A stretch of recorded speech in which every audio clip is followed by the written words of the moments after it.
الحمد لله الحمد لله نحمده ونستعينه ونستغفره ونؤمن به ونتوكل عليه ونعوذ بالله من شرور أنفسنا ومن سيئات أعمالنا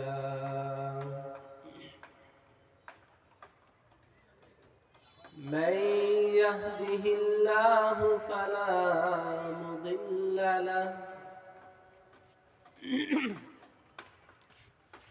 ومن يضلله فلا هادي له ونشهد أن لا إله إلا الله وحده لا شريك له ونشهد أن سيدنا وسندنا وحبيبنا ومولانا محمدا عبده ورسوله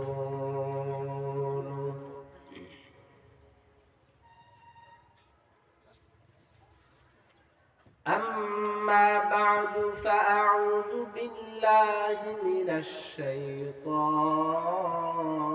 الرجيم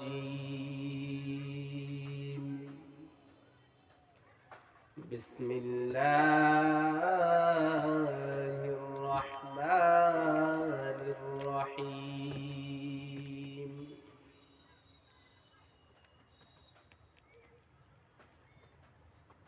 يا أيها الذين آمنوا قوا أنفسكم وأهليكم نارا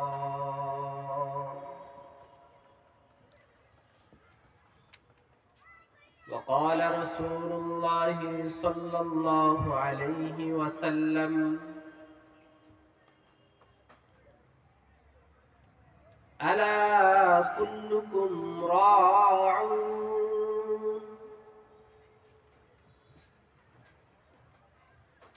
وكل راع مسؤول عن رعيته أو كما قال النبي عليه الصلاة والسلام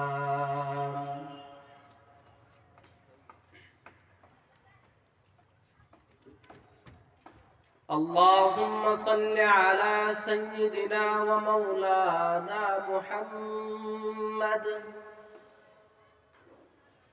وعلى آله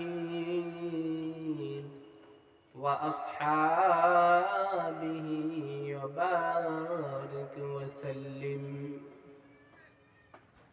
بعدد كل شيء معلومة إلا كما ربنا تحب وترضى بلغ العلا بكماله كشف الدجى بجماله حسنت جميع خصاله صلوا عليه وآله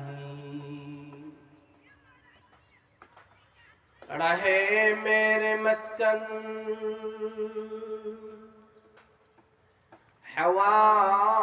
हवाले काबा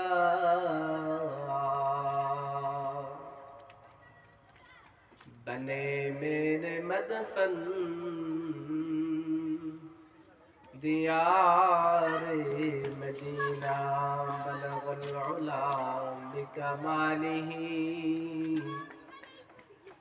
كشف الدجى بجماله حسنت جميع خصاله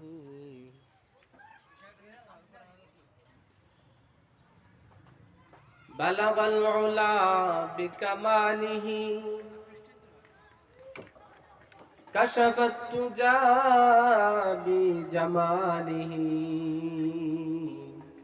حسنت جميع خصاله صلوا عليه وآله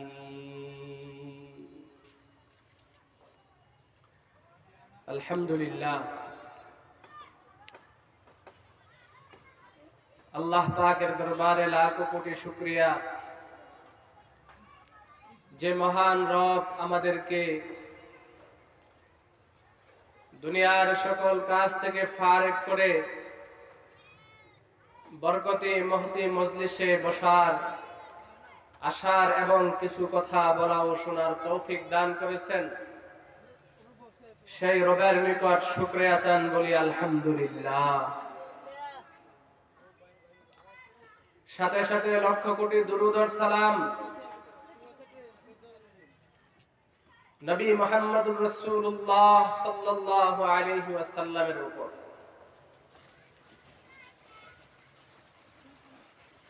মিরপুর তাফসীর কমিটির উদ্যোগে 4 দিন ব্যাপী তাফসীরুল কুরআন মহাসম্মেলনের আজ তৃতীয় দিন সম্মানিত সভাপতি, উপস্থিত মণ্ডলী ও পর্দার আড়ালে অবস্থানরত মা ও বোনেরা, আল্লাহ রাব্বুল আলামিন মানুষকে অনেক অনেক নিয়ামত দান করেছেন। যদি মানুষ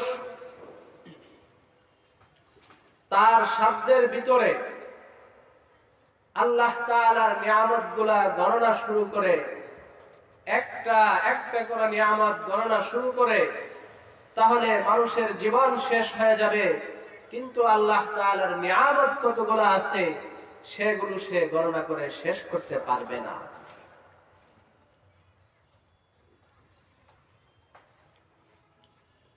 অগণিত নিয়ামত আল্লাহ তাআলা আমাদেরকে দিয়েছেন,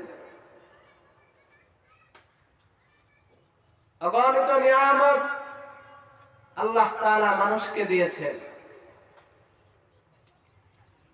আল্লাহ তাআলা কোরআনে কারীমের মধ্যে বলেন,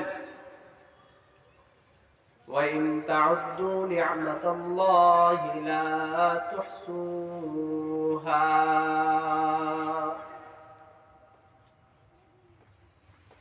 তোমরা সকলে মিলে যদি আল্লাহ তাআলার নিয়ামতগুলা গণনা শুরু করো, লা তুহসুহা, আল্লাহ তাআলার নিয়ামতগুলা গণনা করে শেষ করতে পারবা না। এত নিয়ামত আল্লাহ তাআলা আপনাকে আমাকে দান করেছেন যে নিয়ামতগুলা গণনা করে শেষ করে যাবে না। তন্মধ্যে বড় বড় নিয়ামতের মধ্যে একটা নিয়ামত হলো আল্লাহ তাআলা আমাদেরকে চক্ষু দান করেছেন দেখার জন্য। আল্লাহ তাআলা আমাদেরকে পা দান করেছেন হাঁটার জন্য। আল্লাহ তাআলা আমাদেরকে জবান দিয়েছেন কথা বলার জন্য। আল্লাহ তাআলা আমাদেরকে শ্বাস প্রশ্বাস নেওয়ার ক্ষমতা দিয়েছেন জীবন ধারণ করার জন্য। বড় বড় নিয়ামত আল্লাহ তাআলা আপনাকে আমাকে দান করেছেন। এই নিয়ামতগুলো যদি গণনা শুরু করি শেষ করা যাবে না। নাফাস তথা শ্বাস প্রশ্বাস বড় এক নিয়ামত। প্রতিটা মুহূর্তে মুহূর্তে আমরা শ্বাস নিচ্ছি। অক্সিজেন এক বড় নিয়ামত। যদি কারো শ্বাস প্রশ্বাস বন্ধ হয়ে যায় তখন বুঝে আসে এই শ্বাস প্রশ্বাসের মূল্য কত ছিল। যখন কারো অক্সিজেনের অভাব হয়ে যায় তখন বুঝে আসে যে একটা শ্বাস প্রশ্বাসের মূল্য কতটুকু। এই বড় বড় নিয়ামতগুলোর মধ্যে আল্লাহ তাআলা আপনাকে আমাকে আরেকটা নিয়ামত দিয়েছেন, সেটা হচ্ছে সন্তান। আল্লাহ তাআলা মানুষকে যে বড় বড় নিয়ামতগুলো দিয়েছেন, তার মধ্যে বড় একটা নিয়ামত ওয়ালাদুন সালেহ, নেককার সন্তান।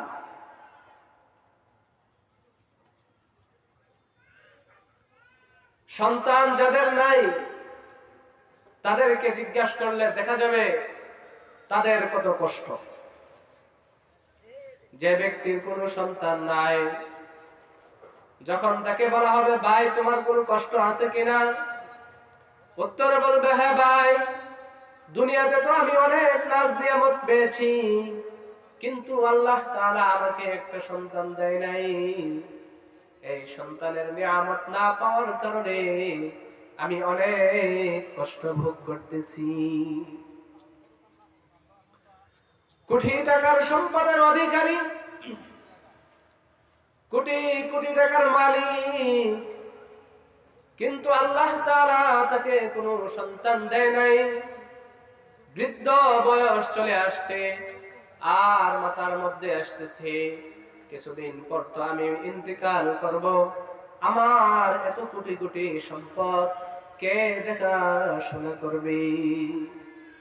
বৃদ্ধ বয়সে মাথায় আসে, যদি আজকে আমার একটা সন্তান থাকতো, সে সন্তান আমার দেখাশোনা করত, আমাকে ডাক্তারের কাছে নিয়ে যেত, আমার একটু খেদমত করতো। এই সন্তান না থাকার কারণে আজকে আমার কোটি টাকাও কোনো কাজে আসতেছে না। তাহলে এই লক্ষ কোটি টাকার চেয়েও একজন সন্তান মানুষের কাছে বড় নিয়ামত হিসাবে পরিগণিত হয়। এই সন্তান আল্লাহ তাআলার পক্ষ থেকে নিয়ামত। আল্লাহ তাআলা এই সন্তানকে মানুষকে দিয়েছেন নিয়ামত এবং আমানত স্বরূপ। এই সন্তান মানুষের কাছে আমানত, আর আমানতের যত হেফাজত করতে হয়। নিয়ামত পাইলে সে নিয়ামতের শুকরিয়া আদায় করতে হয়। নিয়ামতের শুকরিয়া বলতে শুধু মুখে মুখে আলহামদুলিল্লাহ বললাম, এতেই নিয়ামতের শুকরিয়া আদায় হয়ে যায় না। বরং যে বিষয় আছে, প্রত্যেকটা বিষয়ের ওইভাবে আল্লাহ তাআলা যেভাবে আদেশ করেছেন, সেই আদেশগুলা মেনে চলাই হচ্ছে নিয়ামতের আদায়, শুকরিয়া আদায় করা। এই সন্তান নামক নিয়ামতের শুকরিয়া আদায় করতে হলে কি করতে হবে? সন্তান নামক নিয়ামতের শুকরিয়া আদায় করতে হলে সন্তানকে যথাযথ তরবিয়ত এবং শিক্ষা দীক্ষা দিতে হবে। কোরআনে কারীমের মধ্যে আল্লাহ তাআলা সন্তানের যথাযথ শিক্ষা দেওয়া এবং ইসলামী শিক্ষায় শিক্ষিত করাকে ফরজ করে দিয়েছেন। অনেক গুরুত্বপূর্ণ বিষয় সন্তানের লালন পালন, ফরজ বিধান। আল্লাহ তাআলা কোরআনে কারীমের মধ্যে বলেন, ইয়া আইয়ুহাল্লাযীনা আমানু কু আনফুসাকুম ওয়া আহলিকুম নারা।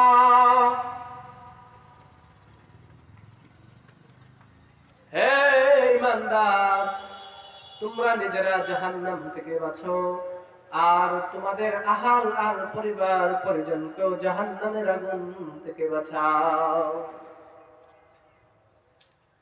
প্রশ্ন এসে যা, নিজেরা তো জাহান্নামের আগুন থেকে বাঁচবো, আমল আখলাক করে আল্লাহর প্রতি ঈমান এনে রাসূলের তরিকা অনুযায়ী চলে নিজেরা তো জাহান্নাম থেকে বাঁচতে পারবো, কিন্তু কোন মানুষের তো অন্য মানুষকে জাহান্নামের আগুন থেকে বাঁচানোর সাধ্য কারো নাই। তাহলে আল্লাহ তাআলা কেন বললেন কু আনফুসাকুম ওয়া আহলিকুম নারা?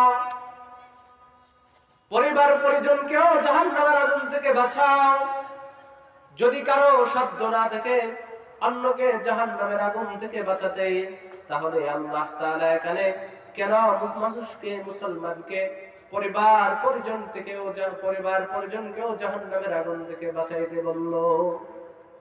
প্রশ্ন এসে যায়। তো নিজে তো জাহান্নামের আগুন থেকে বাঁচতে পারবে, কিন্তু পরিবারজনকে কিভাবে বাঁচাবে? স্বয়ং নবীও, কোন নবী কাউকে জাহান্নামের আগুন থেকে বাঁচানোর অধিকার রাখে না। নবী আলাইহিস সালাতু ওয়াস সালামের চাচা আবু তালেব অনেক মহব্বত করত নবী আলাইহিস সালাতু ওয়াস সালামকে। সুখের দিন নবী আলাইহিস সালাতু ওয়াস সালামের পাশে যারা ছিল, তন্মধ্যে নবী আলাইহিস সালাতু ওয়াস সালামের চাচা আবু তালেব ছিল অন্যতম। কোন কষ্ট করতে নবী আলাইহিস সালাম কোন কষ্ট করবেন, সেটা চাচা আবু তালেবের বরদাস্ত হতো না।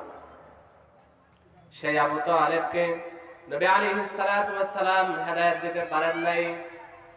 সেই আবু তালেবকে নবী আলাইহিস সালাতু ওয়াস সালাম জাহান্নামের আগুন থেকে বাঁচাতে পারেন নাই। কারণ হেদায়েতের একমাত্র মালিক আল্লাহ, একমাত্র মালিক আল্লাহ।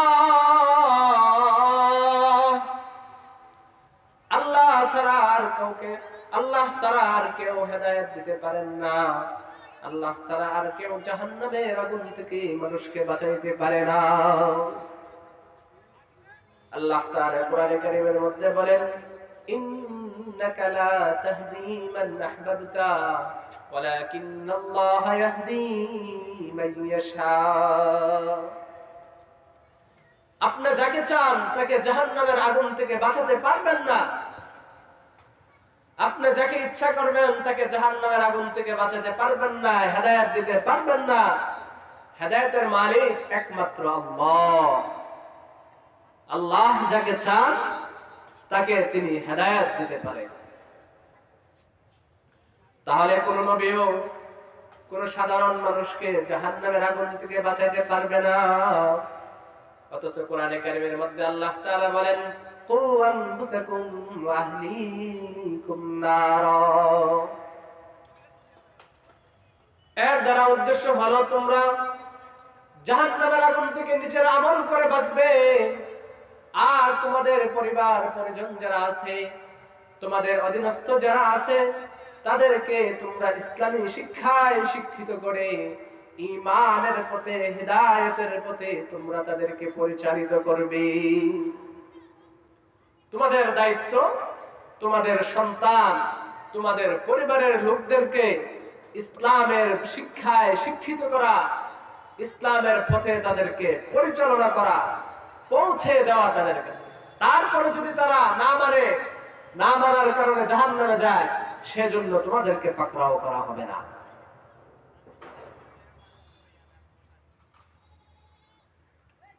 এই আয়াত থেকে বোঝা যায় যে পরিবার পরিজন তথা সন্তানাদিকে তারবিয়াত, ঈমানের শিক্ষায় শিক্ষিত করা প্রতিটা মুসলমানের উপর ফরজ।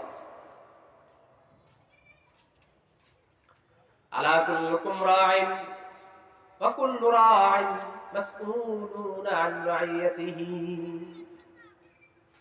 নবী আলাইহিস সালাতু ওয়াস সালাম হাদিসের মধ্যে বলেন, তোমরা প্রতিটা মানুষ দায়িত্বশীল, প্রত্যেকের ঘাড়ে কিছু না কিছু দায়িত্ব রয়েছে। তুমি বাবা হিসাবে তোমার সন্তানের দায়িত্ব তোমার উপর রয়েছে। সেই সন্তানকে তুমি ঈমানের পথে পরিচালিত করা তোমার এক অন্যতম দায়িত্ব।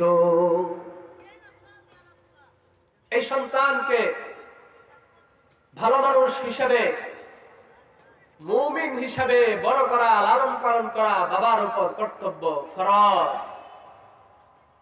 সন্তানের তারবিয়াত দিতে গেলে 4 স্টেপে সন্তানের তারবিয়াতের কথা আল্লাহ তাআলা সূরাতুল লুকমানের মধ্যে বলেছেন। এই 4 স্টেপের আগে আরো 2টা স্টেপ আছে। সাধারণ একটা কনসেপ্ট হলো যে সন্তানের দায়িত্ব বাবার উপর তখনই বর্তায় যখন সন্তান পৃথিবীতে ভূমিষ্ঠ হয়, পৃথিবীতে আগমন করে, জন্মগ্রহণ করে, তখন থেকে। কিন্তু ইসলাম বলে না, একজন বাবার উপর সন্তানের দায়িত্ব সন্তান পৃথিবীতে আসার আগ থেকেই তার উপর প্রযোজ্য হয়। সন্তান পৃথিবীতে আসার আগেই বাবার উপর প্রথম দায়িত্ব হলো এই সন্তানের জন্য ভালো একটা মা সিলেক্ট করা, ভালো মাকে বিবাহ করা। ভালো সন্তান জন্ম দিতে হলে সৎ নারীর সাথে আগে বিয়ে হতে হবে। অসৎ নারীকে বিয়ে করলে ভালো সন্তানের আশা করা যায় না। সন্তানের 1 নম্বর হক, তার জন্য ভালো একজন মা সিলেক্ট করতে হবে। হাদিসের মধ্যে বলা আছে তুনকাহুল মারআতু লিআরবাইন, মহিলাদেরকে বিবাহ করা হয় 4 জিনিস দেখে। তন্মধ্যে সবচেয়ে গুরুত্বপূর্ণ বিষয় নবী আলাইহিস সালাতু ওয়াস সালাম বলেন ফাজফার বিযাতিদ্দীন, দ্বীনের বিষয়টা তোমরা প্রাধান্য দাও। যখন বিয়ে করতে যাবা ওই মেয়ের মধ্যে দ্বীনদারিত্ব আছে কিনা সেই বিষয়টা তোমরা প্রাধান্য দিবা, সেটা বেশি লক্ষ্য করবা। সেটাই হচ্ছে মূল বিষয়। সৌন্দর্য একদিন চলে যাবে, যখন বৃদ্ধ হবে তখন আর সৌন্দর্য থাকবে না। মাল যে কোনো সময় চলে যেতে পারে, সম্পদ থাকবে না, বংশের গৌরব এক সময় নষ্ট হয়ে যেতে পারে, কিন্তু দ্বীনদারিত্ব কিয়ামত পর্যন্ত থাকবে। সন্তানের 1 নম্বর হক ভালো মা সিলেক্ট করা। যদি ভালো একটা মা হয় তাহলে তার ঘর থেকে ভালো একটা সন্তান আশা করা যায়। গাছ তোমার কি পরিচয়, ফল বলে দিবে। আর সেই ফল যদি আসতে হয় তাহলে ভালো গাছ লাগবে। 2 নাম্বার, সন্তান পৃথিবীতে আসার আগেই সন্তানের জন্য 2 নাম্বার অধিকার, 2 নাম্বার হক বাবার উপর। নেক সন্তানের জন্য বাবা দোয়া করতে হবে, রব্বানা হাব লানা মিন আজওয়াজিনা ওয়া যুররিয়াতিনা কুররাতা আয়ুন ওয়াজআলনা লিল মুত্তাকিনা ইমামা। ভালো সন্তানের জন্য দোয়া করতে হবে, দোয়া করতে হবে ভালো সন্তানের জন্য। সন্তান জন্মগ্রহণ করার আগেই মাতা পিতা উভয় একসাথে মিলে আল্লাহ তাআলার দরবারে হাত উঠায় উঠায় দোয়া করবে, আল্লাহ তুমি আমাদেরকে ওয়ালাদুন সালেহ, নেক সন্তান দান করো। তুমি আমাদেরকে বাধ্যগত সন্তান দাও, কোনো অবাধ্য বদকার সন্তান আমাদেরকে দিও না। সন্তানের জন্য দোয়া করা 2 নম্বর হক পিতামাতার উপর। এই সন্তানের জন্য দোয়া করা এটা নবীদের সুন্নাহ। এই হক এটা কোরআন হাদিসের মাধ্যমে সাব্যস্ত যে পিতামাতা সন্তানের জন্য দোয়া করবে। হযরত ইব্রাহিম আলাইহিস সালাতু ওয়াস সালাম বৃদ্ধ হয়ে গেছে। মুফাসসিরিনে কেরাম বলেছেন বয়স 80 বা তার চেয়ে বেশি বয়স হয়ে গেছে। এই বৃদ্ধ বয়সে ইরাকের বাবেল থেকে তিনি আসতেছেন, তখন প্রতিমধ্যে বড় একাকী মনে হলো।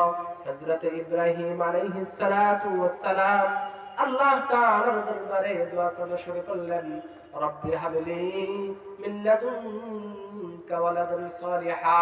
আয় আল্লাহ আপনি আমাকে একটা নেককার সন্তান দেন, আয় আল্লাহ আপনি আমাকে একটা ভালো সন্তান দান করেন।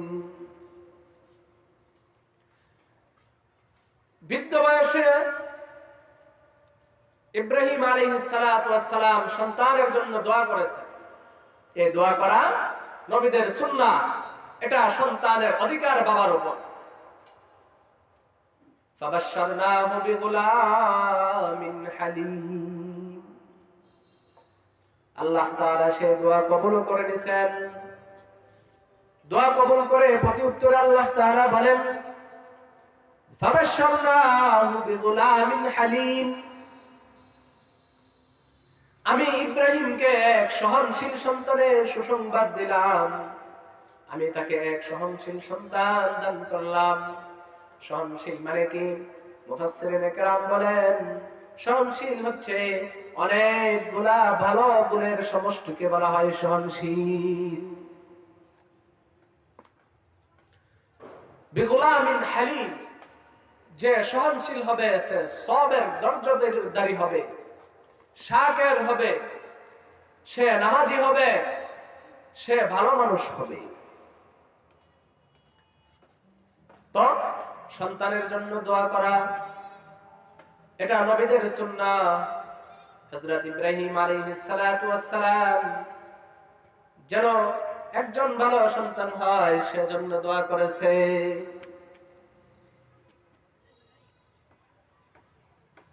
হযরত জাকারিয়া আলাইহিস সালাতু ওয়াস সালাম ওনার বয়স যখন অনেক বেশি হয়ে গেছে, বৃদ্ধ বয়সে উপনীত হয়েছে, এমন সময় তিনি হযরত মারিয়াম আলাইহিস সালাতু ওয়াস সালামের কামরার মধ্যে প্রবেশ করলেন।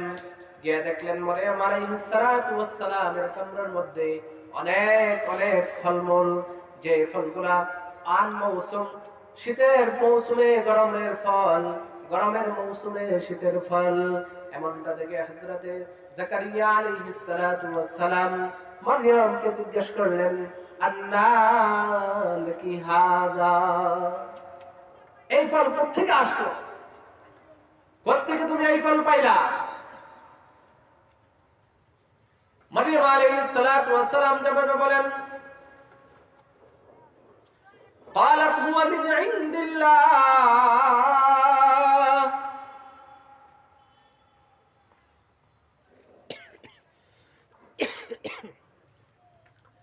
এগুলো হচ্ছে আমার রব আল্লাহ তাআলার পক্ষ থেকে দেওয়া।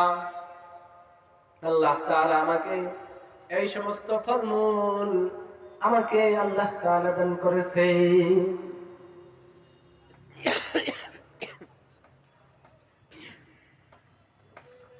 জাকারিয়া আলাইহিস সালাতু ওয়াস সালাম যখন দেখলেন আন মৌসুমের ফল মারিয়াম আলাইহিস সালাতু ওয়াস সালামের কামরার মধ্যে আছে, তখন তিনি চিন্তা করলেন, আমার বয়স যদিও বেশি হয়ে যায়, যদিও সাধারণ মানুষ মনে করতে পারে আমার মৌসুম চলে গেছে, এখন আমার আর সন্তানের আসার বয়স নাই, কিন্তু আল্লাহ তাআলা মরিয়মকে যেমন আন মৌসুমের ফল দিতে পারে, সেই আল্লাহ তাআলা আমাকেও বৃদ্ধ বয়সে সন্তান দিতে পারে। সেজন্য জাকারিয়া আলাইহিস সালাতু ওয়াস সালাম আল্লাহ তাআলার দরবারে দোয়া শুরু করলেন। হুনালিকা দাআ জাকারিয়া রাব্বাহ।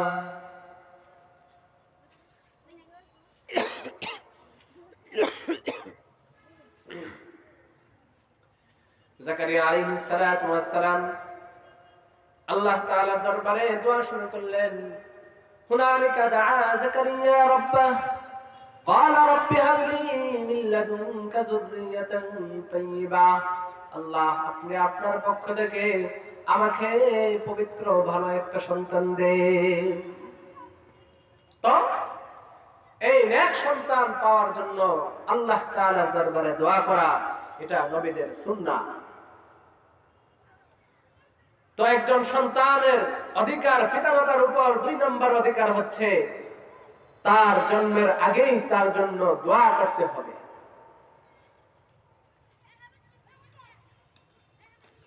যখন সন্তান ভূমিষ্ঠ হয়ে যাবে তারপরও কিছু অধিকার, তার কিছু হক মাতা পিতার উপর আছে, যেগুলো সূরা লুকমানের মধ্যে আল্লাহ তাআলা এক একটা করে বর্ণনা করেছেন। সন্তান যখন ভূমিষ্ঠ হবে, একটু বড় হবে, কিছু বুঝে, তখন তাকে সর্বপ্রথম যে শিক্ষাটা দিতে হবে সেটা হচ্ছে লা ইলাহা ইল্লাল্লাহ। তখন তাকে ঈমানের শিক্ষা শিক্ষিত করতে হবে। শিরক থেকে মুক্ত জিন্দেগি গঠন করার শিক্ষায় শিক্ষিত করতে হবে। একজন সন্তান হিসাবে তার পিতা মাতার কাছে সর্বপ্রথম যে অধিকারটা রাখে, শিক্ষার যে অধিকার রাখে, সেটা হচ্ছে শিরক মুক্ত জিন্দেগির শিক্ষা। যখন একটু বড় হবে তখন সন্তানকে শিখাইতে হবে যে আমাদের রব একমাত্র আল্লাহ, আমাদের রিজিক দাতা একমাত্র আল্লাহ, আমাদেরকে জীবন দাতা একমাত্র আল্লাহ। আল্লাহ ছাড়া কোনো ইলাহ নাই। সন্তানকে এই শিক্ষা দিতে হবে। আল্লাহ তাআলা আমাদেরকে আপনাকে সন্তানের হক যথাযথভাবে বুঝে সেই অনুযায়ী আমল করার তৌফিক দান করুন। ওয়া আখিরু দাওয়ানা আলহামদুলিল্লাহি রাব্বিল আলামিন।